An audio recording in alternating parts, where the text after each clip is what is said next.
여당이 공천 신청한 인원 중에 29명을 컷오프하겠다라고 밝혔습니다. 한 명 모자란 30명입니다. 4월 총선 공천 신청자 849명 중 29명 부적격 확정을 했습니다. 떨어뜨린 겁니다. 취재에 따르면 김성태 전 의원, 이완영 전 지사 등 전직 의원이 포함이 돼 있다라고 합니다. 29명이 컷오프가 된 셈입니다. 김영주 의원님, 네. 29명 네. 떨어지신 분들은 꽤나 충격받을 겁니다. 아마 이제 그런 이유가 있겠죠. 현역은 없다고 들었습니다. 네. 그분들 중에는 뭐 이미 나와 있습니다만 김선태 전 의원 같은 경우에 뭐 복권 사면 뭐 이런 부분이 있었습니다만 현실적으로 실정법을 위반했거나 국민 눈높이에 비추어 봤을 때 부적격하다고 생각했던 분들일 겁니다. 그냥 막연하게 도덕성이 낮다 이런 차원은 아닌 것 같고 누가 보더라도 어떤 여러 가지 어떤 그 고위공직자로서 적절하지 못한 처신을 했거나 무리를 빚었던 그런 흔적이 있는 분이 아닌가 그렇게 보여지고요. 또 실제로 보면 여러 가지 이제 동일 지역 3선 이상 또 혹은 내부적으로 보니까요. 장관급에 해당하는 분들도 또 다른 당에 있다 왔다 하더라도 당협위원장 이상 했던 분들에 대한 허들을 좀 만들어 가지고 가급적이면 신인들이 더 많이 진출할 수 있도록 또 혹은 그런 어떤 부적격자들을 과감히 이제 주로 뭐 전직 의원들이실 텐데 예. 조금 걷어내서 새로운 바람을 일으키겠다 그런 전략으로 보여집니다. 그렇군요. 이완영 전 의원, 김성태 전 의원 등이 컷오프 됐고요. 흥미로운 포인트는 이 부산으로 좀 한번 가보면요. 김영주 의원님 뭐 부산 네. 출신이어서 잘 아실 텐데 부산에 이 국민의힘이 대체적으로 유리한 지역이 있고 민주당이 강세인 지역이 있습니다. 민주당이 강세인 지역을 국민의힘 내부에서는 이 낙동강 벨트라고 부릅니다. 낙동강을 따라 인접해 있는 지역구가 굉장히 민주당이 좀 강한 지역이었다는 거죠. 국민의힘에서 이 낙동강 벨트를 탈환하라라는 이른바 작전이 세워지고 있다고 합니다. 김두관 의원 지역에 김태호 전 지사가 나가라라고 공관위가 요청을 했습니다. 그리고 돌직구 출신이기도 한 전재수 의원의 지역 부산 북강서갑에 서병수 전 의원을 나가라라고 공관위가 요청을 했다라는 겁니다. 서병수 전 의원 같은 경우에는 나가겠다라고 공관위의 요청에 응했다라는 보도도 취재가 돼서 보도가 되고 있습니다. 김두관, 전재수 어느 쪽도 이 만만치 않은 국민의힘 입장에서는 상대일 텐데요. 서병수 전 총장, 서병수 전 의원은 당 결정을 존중하겠다라며 이 승부에 응했다. 당의 결정을 존중, 총선 승리 위해 어떤 역할도 마다하지 않겠다. 오늘 10시 기자회견을 한다고 하고요. 김태호 의원도 굉장히 무겁게 책임 있는 마음으로 고민하고 있다라며 긍정적인 반응을 내고 있습니다. 이 낙동강 벨트가 얼마나 험한 전장이길래 국민의힘 입장에선 이렇게 중량감 있는 인사들을 콜했을까? 역대 선거 결과도 준비되어 있습니다. 20대 총선, 그러니까 지지난 국회의원 선거 때 결과를 보면 부산에서 민주당이 6석, 낙동강 벨트는 뭐 당연히 다 민주당이 가져갔고요. 새누리당은 당시에 이 낙동강 벨트 관련해서 3석밖에 얻지 못했습니다. 지난번 선거 결과를 보실까요?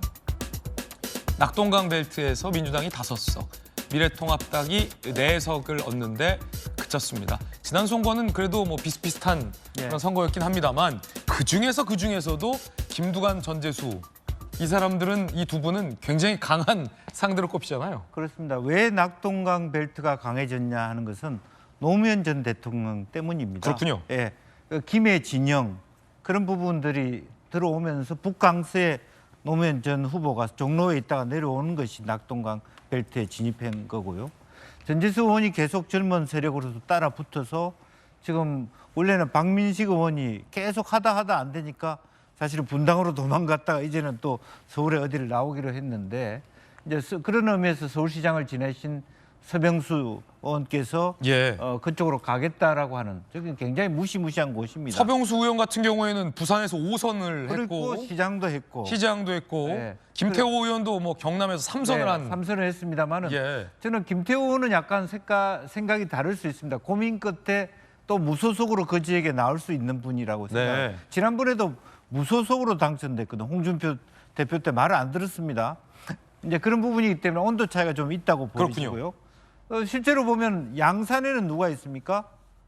문재인 대통령이 계시기 때문에 김두관하고 같이 연결해서 좀 강한 힘이 있고 낙동강 벨트 저쪽 김해, 진영 또 북강서 구포 지역 사는 최인호 의원이 있고 그래서 그 사이에 있던 분이 조경태, 김도읍입니다. 근데 조경태 의원 불출마하고 그래서 상당히 허술해졌어요 부산 전체가. 예. 근데 해운대 수용 쪽은 그래도 뭐 완전 철통 같은 보수 진영이 있는데 그쪽은 굉장히 약하기 때문에 그렇군요. 실제적으로 보면 굉장히 어려운 싸움이 될 것으로 봅니다만은 전재수 의원 지역에 한번 그 서병수 의원께서 네. 본인이 하시겠다고 하니까 아주 가열차게 또 격전지가 될 수 있겠다 그런 생각이 듭니다. 부산시장의 부산 5선 서병수 의원과 저 지역에서 강세를 보이고 있는 전재수 의원이 맞붙는다. 보는 사람 입장에서 참 흥미로운 선거고 또 하나 김두관 의원과 김태호 의원은 둘 다 경남 도지사를 했잖아요. 리턴 매치가 될 수도 있는. 자존심 대결이에요. 네. 너도 도지사 했냐? 나도 도지사 했어. 네. 경남도지사. 두 분 다 경남도지사예요. 네. 두 그리고 분 다 또 양산 출신이 둘 다 아니고. 그렇죠. 양산 출신 아니고 두 분 다 현역 의원이고. 네.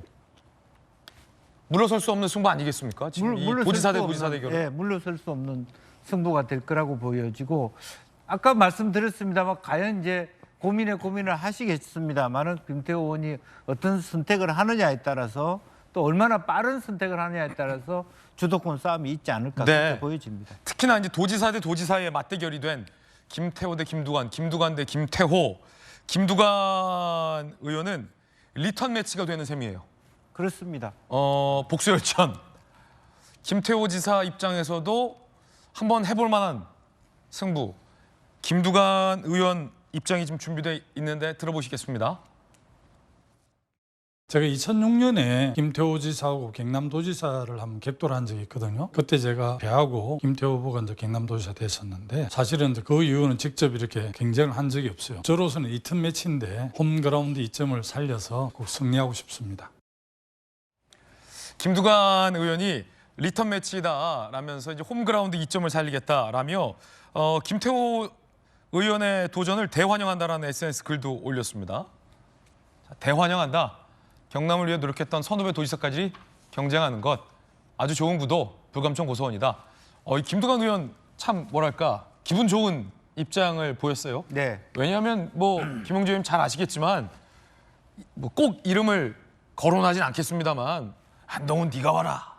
뭐 여기가 안동역이냐 뭐 이런 분도 있는데 네. 김두관 의원 같은 경우는 야 도지사를 지낸 선후배끼리 같이 맞붙게 된다면 좋다. 선의의 경쟁을 하자.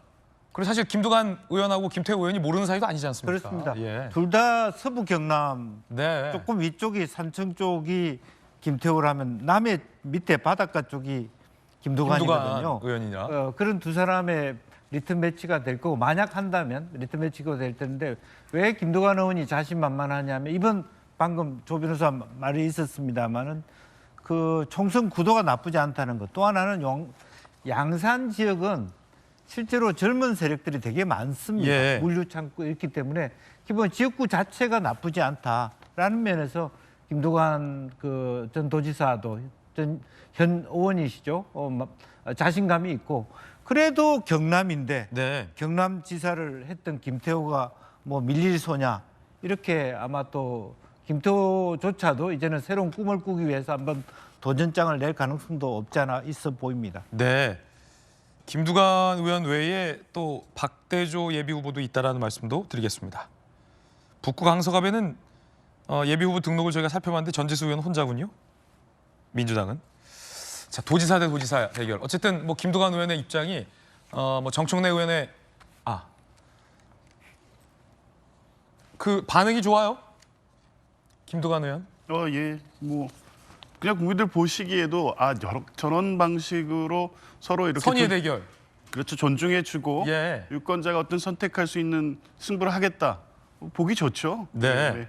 뭐 그런 측면에서 보면 다른 지역에서도 이제 어쨌든 선거라는 게 치열하게 경쟁하고 승패가 갈리는 이 뭐 아주 운명을 건 뭐 싸움이지만 결국에는 국민들을 위해서 내가 일을 잘하겠다 이걸 가지고 경쟁하는 거 아닙니까? 그렇다고 하면 선거 전에서부터 서로 이렇게 존중하고 하는 모습을 보이는 것은 오히려 국민들에게 박수 받을 일이라고 생각합니다. 예, 재밌겠네요 저 선거. 왜냐면 이 국내면서도 김태호 의원이 잠룡급으로 구분이 되기 때문에 김태호 대 김두관. 저 선거 결과도 재밌을 것 같습니다. 그런가 하면 여당에서는 이 보수 텃밭으로 분류되는 강남을이 경쟁이 치열합니다. 그중에는 이원모 전 대통령실 인사비서관도 출사표를 던졌는데 이 대통령실의 반응 중에 너무 양지만 찾아다닌다라는 대통령의 이 지적이 있었다라는 보도가 나오자 이원모 전 인사비서관이 이런 입장을 냈군요. 강남을에 출마하겠다던 이원모 전 인사비서관 양지 출마 지적이 최근 있었죠. 그러자 이원모 전 비서관이 연고를 고려한 시청이었다. 당 결정에 조건 없이 따르겠다라고 낮은 자세를 보였습니다. 대통령실에서는 누구도 특혜받지 않는 공정하고 투명한 시스템 공천을 당부했다라는 건데 그런 소문이 있었잖아요. 송 변호사님. 두고 봐라. 선거 때 되면 대통령실 참모들이 낙하산을 메고 험지에 쫙 착륙을 해서 완장을 차고 행사할 거다. 민주당에서도 이런 비판 많았고 그런데 지금 이 이원모의 경우에는 강남을에 신청을 했고 꼭 이원모를 겨눈 말은 아니겠으나 대통령의 강한 질타가 있었어요. 야 어떻게 대통령실 참모들이 그 양지만 찾아다녀. 그러자 이원모 비서관이 낮은 자세를 보였다. 그러면 뭐 야당이나 여당 내에서 우려했던 낙하산 메고 양지에 상륙군처럼 행사하는 일은 이번 선거에서 없다. 뭐 이런 사인입니까? 그렇게 봐야 되겠죠. 일단은 지금 국민의힘은 공천 신청자 명단을 전부 다 언론에 공개를 하지 않습니까? 그 명단 언론에서 이미 다 분석했을 텐데 생각보다 그렇게 무슨 뭐 검사 출신이 낙하산이 많이 있다는 그런 보도는 없어요. 그러니까 결국에는 어느 정도 낭설이다 이런 게 확인이 됐고 그다음에 이제 뭐 이원모 전 인사비서관 얘기가 나왔습니다만 당에서 좀 더 최전선으로 나가달라고 부탁을 하는 분들은요. 그만큼 그분들이 유능하기 때문에 그런 거예요. 그러니까 어디 뭐 안방이나 양기에 있어야만 당선되는 분들이 아니고 최전선에 나가서 경합을 벌일 수 있고 한석을 가져오실 수 있는 가능성이 있는 분들이기 때문에 당에서 좀 최전선에 나서달라 이렇게 부탁을 하는 겁니다. 그러면은 그런 부탁을 받는 분들도 본인의 능력이 높게 평가받은 거니까 흔쾌하게 거기에 응하셔야 되겠죠. 예. 이원모 인사비서관도 아마 그런 차원의 말씀을 하신 것이 아닌가 생각이 되고요. 뭐 당 공관위가 현명하게 결정할 거라고 봅니다. 당에서 험지로 보냅니까 그럼? 그건 제가 모르죠. 왜냐하면 이거는요. 한동훈 비대위원장도 모르고 아무도 모르는 거예요. 네. 공관위원장과 공관위원들께서 하시는 겁니다. 자 물론 이제 이원모 비서관의 지역이 결정됐을 때 반응도 함께 들어봐야 될 것 같아요. 강남을 양지에 냈다가 세상 험지로 갔을 때도 과연 같은 발언이 나올지 여부까지는 좀 확인해 봐야 될 것 같습니다. 그런가 하면 중진, 3선 이상 중진에게 전원 감점하겠다라는 조항도 내려왔습니다. 공관위가 동일 지역구 3선 이상 의원에게 15% 감점하겠다. 한기호 의원, 이상민 의원, 주호영 의원 등 23명이 대상이라고 하는데 민주당에서 탈당해서 국민의힘에 입당한 이상민 의원도 예외는 아니다라는 거예요.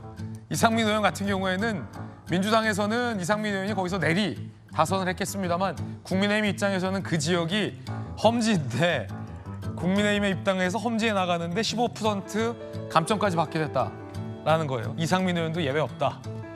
정치 신인의 진입 장벽을 최소화하겠다라는 의지가 담긴 것이다라는 얘기도 나오고 있습니다. 정익주 변호사님, 네네. 이상민 의원은 좀 억울할 수 있겠는데요?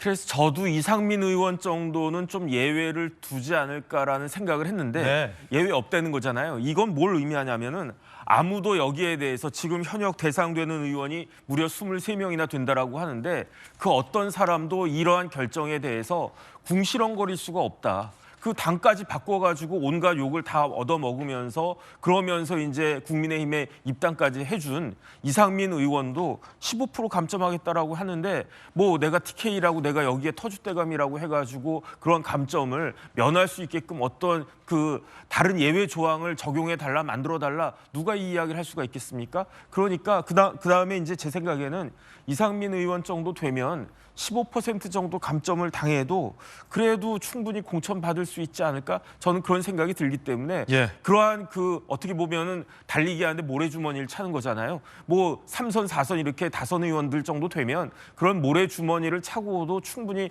경쟁력이 있어야 그게 당연한 것이 아닌가 그런 생각이 들어서 그 아마 여당의 그 공천은 조금 더 이제 객관적이 되지 않을까, 공정하게 되지 않을까 그런 생각이 듭니다. 예.